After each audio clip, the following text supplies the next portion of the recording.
आज आपल्याला आपले जे शिक्षक उमेदवार आहेत त्यांच्या मनामध्ये एक अतिशय महत्वाचा प्रश्न निर्माण झालेला आहे. आणि तो प्रश्न असा आहे की पवित्र पोर्टलवर जाहिराती केव्हा येतील. तर हे पवित्र पोर्टलच याचं उत्तर देणार आहे. पण सध्या महत्वाचा एक विषय आहे की पवित्र पोर्टलवर जाहिराती उपलब्ध झाल्यानंतर आपले जे शिक्षक उमेदवार बंधू आणि भगिनी आहेत त्यांना प्राधान्यक्रम द्यायचे. तर हे प्राधान्यक्रम कशा प्रकारे जनरेट होतात त्याविषयीचा लाईव्ह डेमो मी तुम्हाला आज या व्हिडिओच्या माध्यमातून दाखवणार आहे. त्यासाठी तुम्हाला हा व्हिडिओ सुरुवातीपासून शेवटपर्यंत बघायचा आहे. या व्हिडिओला स्किप करू नका. मित्र, बराचसा असा गैरसमज आहे की प्राधान्यक्रम हे TAITच्या गुणवत्तेवरच येतात. असे बऱ्याचशा शिक्षक उमेदवारांचा असा एक गैरसमज आहे. तर प्राधान्यक्रम कशावर येतात, म्हणजे प्राधान्यक्रम देत असताना काय गृहीत धरल्या जाते, कुठली तुमची माहिती तिथं घेतल्या जाते आणि त्या माहितीच्या आधारे तुम्हाला प्राधान्यक्रम जनरेट होतात. तो आजच्या या व्हिडिओचा महत्वाचा भाग आहे. मी त्यासाठी एक लाईव्ह एस्टिमेटर तयार केलेला आहे आणि हे लाईव्ह एस्टिमेटर आपल्या शिक्षक उमेदवारांना सांगेल की प्राधान्यक्रम कशा प्रकारे जनरेट होतात. तो आजच्या या व्हिडिओचा मुख्य मुद्दा आहे. तर तुम्हाला हा व्हिडिओ आवडला, याला तुम्ही लाईक करा, याला भरपूर शेअर करा आणि नवीन असाल तर माझ्या या YouTube चॅनलला आपण सबस्क्राईब करा. तर मी आता फार तुमचा वेळ घेत नाही. आपण जे लाईव्ह एस्टिमेटर तयार केलेलं आहे प्राधान्यक्रम जनरेट होण्याचं, ते इथं आता या स्क्रीनवर शेअर करतोय. बघा, हे लाईव्ह एस्टिमेटर आहे. महाराष्ट्र शासन पवित्र पोर्टल शिक्षक भरती TAIT प्राधान्यक्रम लाईव्ह एस्टिमेटर, म्हणजे शिक्षक भरती 2025 मध्ये प्राधान्यक्रम कशा प्रकारे जनरेट होतात त्याचं हे एक जिवंत उदाहरण आहे. पण मी तुम्हाला सांगतोय हा डेमो आहे, हे लक्षात घ्या. खरे प्राधान्यक्रम आपले पवित्र पोर्टलवरच जनरेट होतील, त्याच्यावरच आपल्याला विश्वास ठेवायचा आहे. फक्त आज हा एक लाईव्ह डेमो आपण तयार केलेला आहे आणि या लाईव्ह डेमोच्या माध्यमातून प्राधान्यक्रम कसे जनरेट होतात ते बघायचे आहे. बघा, सुरुवातीला डाव्या बाजूला याचे दोन भाग आहेत, तुम्हाला सांगतो मी. डावी बाजू उमेदवारांची माहिती एक मध्ये असं दिसेल. बघा, इथं उमेदवारचे TAITचे गुण येतात. त्याच्यानंतर खाली जर बघितलं तर तुम्हाला असं दिसेल प्रवर्ग कॅटेगरी, म्हणजे अगोदर आपण हे लाईव्ह एस्टिमेटर कसं काम करते आणि प्राधान्यक्रम कोणत्या घटकावर अवलंबून आहेत ते आपल्याला बघायचं आहे. आणि ही जी डाव्या बाजूची माहिती आहे, ही माहिती तुम्ही जे सेल्फ सर्टिफिकेट केलेलं आहे, शिक्षक उमेदवारांनी जे स्वप्रमाणपत्र केलेलं आहे त्याच्यामधली माहिती डाव्या बाजूला घेतल्या जाते. म्हणजेच इथं त्या उमेदवारांचा प्रवर्ग घेतला जाते, तो कोणत्या प्रवर्गातील आहे. त्याच्यानंतर त्या उमेदवाराला समांतर आरक्षण आहे का ते पाहिल्या जाते. त्याच्यानंतर इथं शैक्षणिक व व्यावसायिक पात्रता येते. त्या शिक्षक उमेदवारांची शैक्षणिक आणि व्यावसायिक पात्रता येते. मग आता तो शिक्षक उमेदवार जर DED आणि DTED असेल तर इथं क्लिक करावं लागेल. त्यानंतर BEd असेल तर इथं क्लिक केल्या जाते. पदवी असेल तर इथं क्लिक केल्या जाते आणि पदव्युत्तर असेल तर हा जो इथं चेक बॉक्स आहे याच्यामध्ये क्लिक केल्या जाते. आणि ही डाव्या बाजूची माहिती सेल्फ सर्टिफिकेशन वरून घेतल्यानंतर इकडे तुम्हाला असं दिसेल की उमेदवार कोणत्या गटासाठी पात्र आहे हे तुम्हाला टॉप मध्ये दिसणार आहे. उजव्या साईडला इथं दिसेल पात्र गट, एलिजिबल ग्रुप. मग आता इथं गट आहेत, आपल्या शिक्षण व्यवस्थेमध्ये जे गट आहेत ते गट इथं आपण लाईव्ह एस्टिमेटर मध्ये घेतलेले आहेत. पहिला तुम्हाला सध्या हे डेड दिसणार आहे, कारण डाव्या बाजूला आपण कुठलीच माहिती भरलेली नाही. डाव्या बाजूला जशी माहिती भरू तसं उजव्या बाजूला चेंजेस होतील. मग तुमचं शैक्षणिक आणि व्यावसायिक पात्रतेनुसार तुम्ही जर 1 ते 5 ल्या गटाला असेल तर इथं येणार आहे 1 ते 5 चा गट. इथं 6 ते 8 चा गट दिलेला आहे. आपल्या जी शिक्षण व्यवस्था आहे त्यामध्ये जो गट आहे तो 6 ते 8 चा गट आहे. उच्च प्राथमिक गट आहे तो घेतलेला आहे. त्यानंतर 9 ते 10 हा माध्यमिकचा गट आहे आणि 11 ते 12 इथं आहे उच्च माध्यमिक गट आहे. मग जसे इकडे तुमची शैक्षणिक आणि व्यावसायिक पात्रता भरल्या जाईल तसे इकडे गट तयार होणार आहेत. म्हणजे उजव्या बाजूला त्याचे गट तयार होतील. प्लस तुम्हाला इथं टीईटी सीटीईटी उत्तीर्ण म्हणजे तुम्ही पेपर 1 उत्तीर्ण आहे की पेपर 2 उत्तीर्ण आहे हे सुद्धा या डाव्या बाजूला फ्लिप म्हणजे भरावं लागते आणि ते भरल्यानंतरच प्राधान्यक्रम जनरेट होतात. तसे प्राधान्यक्रम मित्र जनरेट होत नाही. मग आपण इकडे बघितलं आता की इकडे गट बघितले आपण. गट झाल्यानंतर हे सगळं इकडे गट वगैरे आल्यानंतर काय होतं माहितीये का की शिक्षक उमेदवारांना इथं क्लिक करावं लागते त्यांच्या प्रोफाईलला. इथं पसंतीक्रम जनरेट याच्यावर त्यांनी क्लिक केलं की हा जो तुम्हाला रिकामा बॉक्स दिसते याच्यामध्ये रेड अक्षरामध्ये लिहिलेला आहे प्राधान्यक्रम जनरेट झालेले नाही. सध्या आपण काहीच भरलेलं नाही त्यामुळे इथं प्राधान्यक्रम जनरेट झालेले नाही. कारण डाव्या बाजूला मी कुठंच याच्यामध्ये क्लिक केलेलं नाही. म्हणजे शैक्षणिक पात्रता भरली नाही, व्यावसायिक पात्रता भरलेली नाही आहे. उमेदवारांचे TAIT चे गुण सुद्धा आपण TAIT चे गुण सुद्धा इथं आपण भरलेले नाहीत. त्यामुळे इथं प्राधान्यक्रम सध्या आलेले नाहीत. म्हणून यांनी स्पष्ट दिलेलं आहे प्राधान्यक्रम जनरेट झाले नाहीत. तुमचे TAIT गुण 0 कट ऑफ पेक्षा कमी असल्याने तुम्हाला प्राधान्यक्रम उपलब्ध नाहीत. हा जो भाग आहे हा वेगळा भाग आहे. पण प्राधान्यक्रम मुख्यतः जे जनरेट होतात ते तुम्हाला सांगतो शैक्षणिक व्यावसायिक पात्रता आणि ज्या तिथं पोर्टलवर ज्या आहेत उपलब्ध शिक्षक उमेदवारांच्या उपलब्ध जागा त्यांच्या व्यावसायिक शैक्षणिक त्यांचा प्रवर्ग त्यांचं समांतर आरक्षण त्यांचं माध्यम आणि त्यांचं विषय या सगळ्या गोष्टीचा विचार करून प्राधान्यक्रम जनरेट होतात. एकदा टॅटचे मार्क्स समजा एखाद्या उमेदवाराला काहीतरी आपण असं म्हणू 98 आहेत आणि दुसरा एखादा उमेदवार आहे त्याला TAIT चे जे गुण आहेत ते त्याला 125 आहेत आणि दोघांचं शैक्षणिक व्यावसायिक पात्रता जर सारखी असेल तर दोघांनाही प्राधान्यक्रम सारखेच जनरेट होतात. हे लक्षात घ्या. हा मुद्दा मी सगळ्यात महत्वाचा तुम्हाला सांगतो की एखादा शिक्षक उमेदवार आहे तो अ आहे आणि दुसरा ब आहे.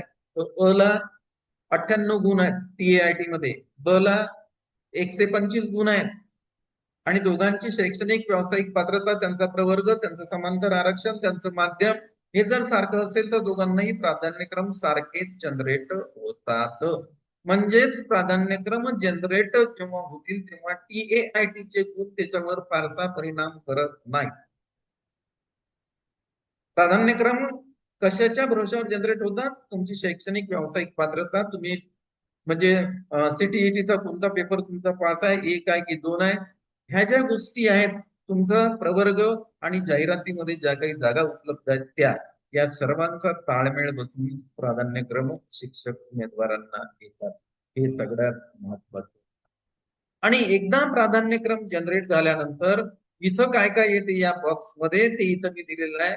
इथं अनुक्रमांक येते त्यानंतर जिल्हा व्यवस्थापन म्हणजे जर जिल्हा परिषदचे असतील तर मग जिल्हा परिषद अकोला, जिल्हा परिषद वर्धा, जिल्हा परिषद सिंधुदुर्ग असं इथं व्यवस्थापनाचं नाव आणि जिल्हा येते. त्यानंतर इथं गट येते. गट म्हणजे जे प्राधान्यक्रम आहेत ते तुम्हाला कोणत्या गटासाठी जनरेट झालेले आहेत.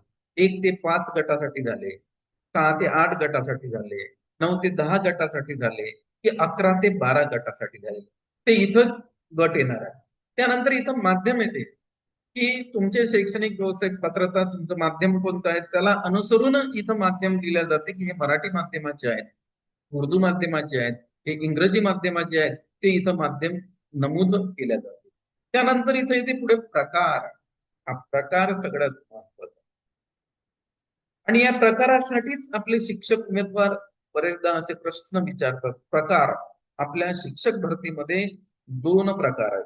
आपली जी शिक्षक भरती आहे पवित्र पोर्टल मार्फत ती 2 प्रकारे केल्या जाते. एक जर प्रकार बघितला जो आपल्या सर्व शिक्षक उमेदवारांना असं वाटते की पहिल्या प्रकारामध्येच माझी निवड झाली पाहिजे, तो प्रकार आहे मुलाखती विना. म्हणजे इथं जर तुम्हाला तो प्राधान्यक्रम मुलाखती विना असेल तर इथं मुलाखती विना लिहू नये. म्हणजे इथं तसा रिमार्क येतो मुलाखती विनाचा. आणि इथं तुमची कृती येते, म्हणजे तो प्राधान्यक्रम तुम्हाला ऍड करायचा आहे का, त्याचं सिक्वेन्स कसं द्यायचं, त्याची कृती जी आहे ते शेवटच्या कॉलम मध्ये येते. तुम्हाला प्रिफरन्स देऊन, म्हणजे 1 नंबर 2 नंबर 3 नंबर त्या चेक बॉक्स मध्ये आपल्याला क्लिक करत लागते, तसे जे प्राधान्यक्रम आहेत ते इथं ऍड होतात. एकूण उपलब्ध प्राधान्यक्रम सध्या 0 आहे, कारण ते जनरेट झालेले नाहीत.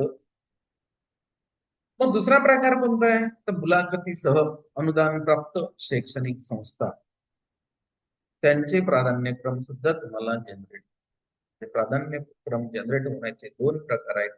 एक आहे मुलाखती विना मित्र आणि दुसरा आहे मुलाखती. तर असे हे प्राधान्यक्रम या ठिकाणी आपल्या शिक्षक उमेदवार बंधू आणि भगिनी यांना त्यांच्या शैक्षणिक व्यावसायिक पात्रतेनुसार प्रवर्गानुसार समांतर आरक्षण, त्यांचं माध्यम, त्यांचा विषय आणि उपलब्ध जाहिरातीमध्ये शिक्षकांच्या रिक्त याच्यावरून प्राधान्यक्रम जनरेट होतात. प्राधान्यक्रमावर TAIT चे गुण फारसा परिणाम करत नाही, हे आपण सर्वप्रथम लक्षात.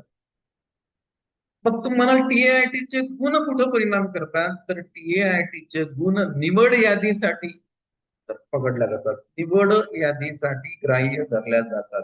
जेवढे TAIT चे जास्त, तेवढं निवड यादीमध्ये नाव येण्याची जी प्रोबॅबिलिटी जास्त असते, हे लक्षात.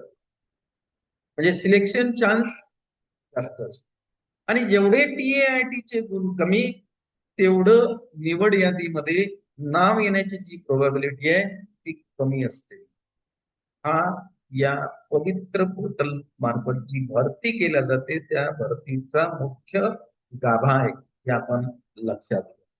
आणि पुढे आपण ही जे लाईव्ह एस्टिमेटर आहे याच्यावर असं मी स्पष्ट दिलेलं आहे की वरील डेटा प्रात्यक्षिकासाठी डेमो प्रत्यक्ष पोर्टलवर उमेदवारांचा प्रवर्ग आणि रोस्टर नुसार शाळा दिसतील. हा एक डेमो आहे, हे लक्षात. तुम्हाला विश्वास कुठे ठेवायचा आहे, तर पवित्र पोर्टलवरच ठेवायचा आहे. परंतु आपल्याला आपले प्राधान्यक्रम कसे येतात, कशावर अनुसरून येतात याची माहिती व्हावी, त्याच्यासाठी आपण हा एक डेमो तयार केलेला. मग आता तुम्ही जर कमेंट्स मध्ये तुम्हाला टाकायचं आहे, कमेंट्स म्हणजे आपल्याला हे लाईव्ह एस्टिमेटर तुमचे प्राधान्यक्रम कशा प्रकारे जनरेट करतात हे मी तुम्हाला स्पष्ट या एस्टिमेटरच्या माध्यमातून तुम्हाला डेमो दाखवू शकतो. हा डेमो आहे, एक प्रात्यक्षिक आहे, हे आपण लक्षात घ्या. म्हणजे तुम्ही जर तुमच्या कमेंट्स मध्ये असं टाकलं की माझी शैक्षणिक व्यावसायिक पात्रता ही आहे, मी TET किंवा CTET चे हे पेपर पास आहे, माझे म्हणजे समांतर आरक्षण म्हणजे प्रवर्ग माझा हा आहे, माझा विषय आहे, मला असं असं समांतर आरक्षण आहे, तर आपण याच्यामध्ये ते फिलअप करू. फिलअप केल्यानंतर डाव्या बाजूला तुम्हाला प्राधान्यक्रम कसे जनरेट होतात, मुलाखती विना किती जनरेट होतात, मुलाखती सह किती जनरेट होतात, ते सुद्धा आपल्याला या स्क्रीनवर दिसणार. परंतु त्यासाठी मला शिक्षक उमेदवार जे आहेत बंधू आणि भगिनी, त्यांची माहिती काय पाहिजे, तर शैक्षणिक व्यावसायिक पात्रता, त्यांचा विषय, त्यांचा गट, कोणत्या गटासाठी 1 ते 5 आहे, 6 ते 8 आहे, 9 ते 10 आहे, 11 ते 12 आहे, त्यानंतर त्यांचा प्रवर्ग, त्यानंतर त्यांचं समांतर आरक्षण, त्यानंतर त्यांचं CTET चे पेपर जे आहेत ते 1 पास आहे की 2 पास, या सगळ्या गोष्टी तिथं जर तुम्ही त्या कमेंट्स मध्ये जर नमूद केल्या, तर मी या लाईव्ह एस्टिमेटरच्या सहाय्याने तुम्हाला कसे प्राधान्यक्रम जनरेट होतात हे दाखवू.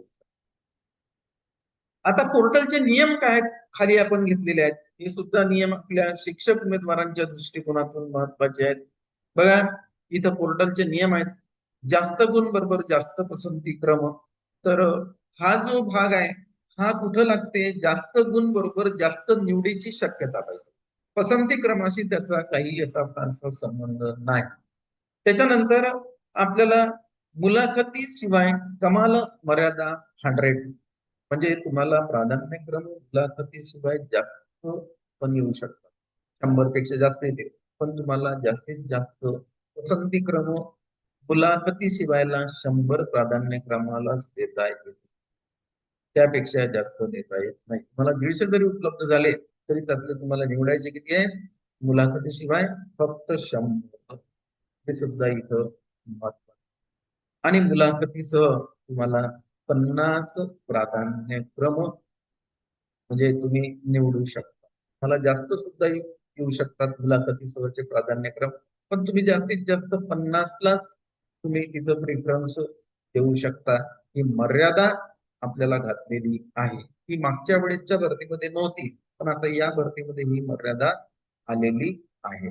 तर अशा प्रकारे आपलं जे लाईव्ह इस्टिमेटर आहे ते जे आपल्याला प्राधान्यक्रम कशा प्रकारे जनरेट होतात ते इथं दाखवते आहे. आता मी एक एक्झाम्पल म्हणून इथं घेतोय. बघा, एक उमेदवार आहेत, त्यांचं जर आपल्याकडे जर डेटा असेल तर त्या डेटावरनं कसे प्राधान्यक्रम जनरेट होतील ते आपण बघूया. बघा, आता इथं यांचं आहे 132 आहे, ईडब्ल्यूएस आहे, महिला आहेत आणि डीएड आहे, एम ए बीएड आहे, स्पेशल इंग्लिश यांचा सब्जेक्ट आहे. तर याच्यावरनं यांना प्राधान्यक्रम कसे जनरेट होतात ते आता आपल्याला बघायचं आहे. कारण हे पदव्युत्तर आहेत, बीएड आहेत आणि इंग्लिश यांचा विषय आहे. तर आपण यांना कनिष्ठ महाविद्यालयासाठी यांचा डेटा घेऊ शकतो. कारण यांचं जे क्वालिफिकेशन आहे, शैक्षणिक आणि व्यावसायिक पात्रता ही एम ए बीएड आहे. तर यांचे जे प्राधान्यक्रम आहे ते आपलं लाईव्ह इस्टिमेटर कसं दाखवते ते आपण बघू. 132 त्यांचा इथं TAITचा स्कोअर आहे, तो मी इथं टाकतो 132. त्यानंतर ते ईडब्ल्यूएस मध्ये आहेत, आपण इथं त्यांचा प्रवर्ग घेणार आहोत. ईडब्ल्यूएस हा घेतलेला आहे आपण.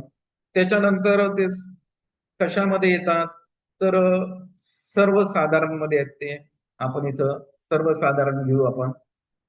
त्यानंतर पुढे ते एम ए बीएड आहेत, म्हणजेच ते पदव्युत्तर आहेत. तर आपण इथं क्लिक केलं पदव्युत्तर की या राईट साईडला इकडे 11वी आणि 12वीचा गट येणार आहे, हे लक्षात घ्या. बघा, इथं मी पदव्युत्तर घेतोय. तर पदव्युत्तर घेतल्यानंतर इकडे 11वी आणि 12वीचा गट राईट साईडला येणार आहे. त्यानंतर आपल्याला पुढे याच्यामध्ये यांनी पेपरची माहिती कुठलीच दिली नाही आहे, तर आपण एक ब्लँक ठेवणार आहे. आता याच्यावर ही जी माहिती आपण लेफ्ट साईडला भरलेली आहे ही सेल्फ सर्टिफिकेशन मधून घेतलेली माहिती आहे. म्हणजे पवित्र पोर्टल कुठून घेणार आहे? सेल्फ सर्टिफिकेट मधून. मला त्या उमेदवारांनी दिलेली आहे कॉमेंट्स करून, तर मी ती घेतलेली आहे. मग आता मी इथं करतो पसंतीक्रम जनरेट. तर हा जो बॉक्स दिसते तुम्हाला याच्यामध्ये त्यांचे पसंतीक्रम जनरेट होतील आणि इथून एकूण उपलब्ध किती तुम्हाला पसंतीक्रम जनरेट झालेले आहेत त्याचा आकडा सुद्धा दिसणार आहे. मी इथं जनरेट आता आपण करणार आहे. जनरेट केल्यानंतर या उजव्या साईडला त्यांचे पसंतीक्रम जनरेट होणार आहेत.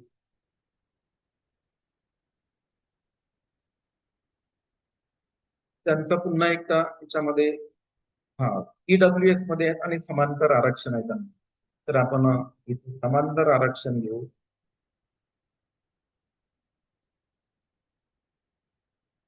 पदव्युत्तर आहे त्यांचं आणि त्यांचं बीएड पण आहे, कारण पदव्युत्तर आणि बीएड आहे, आपल्याला बीएड घ्यावं लागेल. बघा, बीएड घेतल्यानंतर 11वी 12वी आणि इकडे त्यांना जे काही प्राधान्यक्रम जनरेट झालेले आहेत ते 124 झालेले आहेत. इथं दिसते जळगाव जिल्हा परिषद 11वी 12वी साठी माध्यम येते मराठी, मुलाखतीशिवाय, आणि मग हे प्राधान्यक्रम तुम्हाला ऍड करावे लागतात. असे 124 प्राधान्यक्रम हे जे ह्या ज्या ताई आहेत त्यांचं TAITचा स्कोअर इथं दिलेला आहे, तो आहे 132. त्या ईडब्ल्यूएस मध्ये आहेत. या ताईंना महिला आरक्षण आपण 30% घेतलेलं आहे. त्याच्यानंतर त्या एम ए बीएड आहेत, म्हणजे पदव्युत्तर घेतलेलं आहे आपण, बीएड पण आहे आणि त्यांनी आपल्याला याच्यामधला कोणताच पेपर त्यांचा पास नसल्यामुळे आपण हे रिक्त जागा ठेवलेल्या, त्या चेक बॉक्स मध्ये आपण क्लिक केलं नाही आणि इथं आपण पसंतीक्रम जनरेट केलाय. तर त्यांना 124 पसंतीक्रम जनरेट झालेले आहेत. कनिष्ठ महाविद्यालयासाठी 11वी आणि 12वी साठी. मग याच्यामध्ये असं दिसतंय आपल्याला की इथं अनुक्रमांक आहे, त्याच्यानंतर मुलाखतीशिवाय 83 शाळा यांना उपलब्ध झाल्या. बरोबर. तर इथं जे दिसतंय तुम्हाला मुंबई उपनगर महानगरपालिका 11वी 12वी माध्यम मराठी प्रकार कोणता मुलाखतीशिवाय आणि इथं कृती म्हणजे तुम्हाला आता पसंतीक्रम द्यायचे आहेत. तुम्हाला कोणत्या जिल्ह्याला पहिला पसंतीक्रम द्यायचा, कुठल्याला दुसरा द्यायचा, कुठल्याला तिसरा द्यायचा. तर हे मुलाखतीशिवाय असल्यामुळे तुम्ही 100 शाळांना असा पसंतीक्रम देऊ शकता आणि मुलाखतीसह असेल तर पण. तर आपल्याला हे खाली यांचे सर्व आता प्राधान्यक्रम मित्र दिसणार आहेत. आपण याला खाली नेऊ. खाली आपण याला गेल्यानंतर यांचे पूर्ण प्राधान्यक्रम याच्यामध्ये दिसतील तुम्हाला. आपण याच्या खाली गेल्यानंतर सध्या आपल्याला इथे 1 ते 5 दिसत आहेत. पुढे आपण याला जर स्क्रोल केलं तर पुढचे प्राधान्यक्रम सुद्धा याच्यामध्ये दिसणार आहेत. तर अशा प्रकारे यांना जे प्राधान्यक्रम जनरेट झालेले आहेत मुलाखतीशिवाय 83 आणि असे एकूण 124 आहेत. तर उरलेले जे प्राधान्यक्रम आहेत ते मुलाखती सहज येतात. तर असा एक आपण लाईव्ह डेमो घेतलेला आहे. जर आपल्या शिक्षक उमेदवारांना असं वाटत असेल की आपला सुद्धा जे काही माहिती भरून असा लाईव्ह डेमो घेतला गेला पाहिजे, तर आपण तुमचं जे शैक्षणिक पात्रता, व्यावसायिक पात्रता, त्याच्यानंतर तुमचं सीटीईटीचा पेपर वगैरे कोणता पास आहे, टीआयटीचा स्कोअर कोणता आहे तुमचा, तुमचा प्रवर्ग कोणता आहे, समांतर आरक्षण कोणतं आहे, हे जर डिटेल्स कॉमेंट्स मध्ये टाकलं तर उद्याच्या व्हिडिओमध्ये आपण त्याच्यावर हा डेमो त्या एक सोयीसाठी त्याची एक तुम्हाला कल्पना आली पाहिजे. त्यासाठी फक्त हा आपला प्रयत्न आहे की प्राधान्यक्रम कशा प्रकारे जनरेट होतात हे आपल्या शिक्षक उमेदवारांना एक नाही काहीतरी बऱ्याचशा प्रमाणात याच्यावरून त्यांचं एक त्यांना माहिती एक त्यांच्यासाठी संकलित होणार आहे. तर असा एक छोटासा प्रयत्न आपण बघितला की प्राधान्यक्रम कशा प्रकारे जनरेट होतात, प्राधान्यक्रमावर कोणता भाग परिणाम करतो हे सुद्धा आपण बघितलेलं आहे. तर ठीक आहे, आजच्या या चर्चेला मी विराम देतो. पुन्हा आपली भेट नंतरच्या व्हिडिओमध्ये होईल. धन्यवाद. तुम्हाला हा व्हिडिओ आवडला याला लाईक करा, याला भरपूर शेअर करा आणि तुम्ही जर माझ्या युट्यूब चॅनलवर नवीन असाल तर या चॅनलला सबस्क्राईब करा.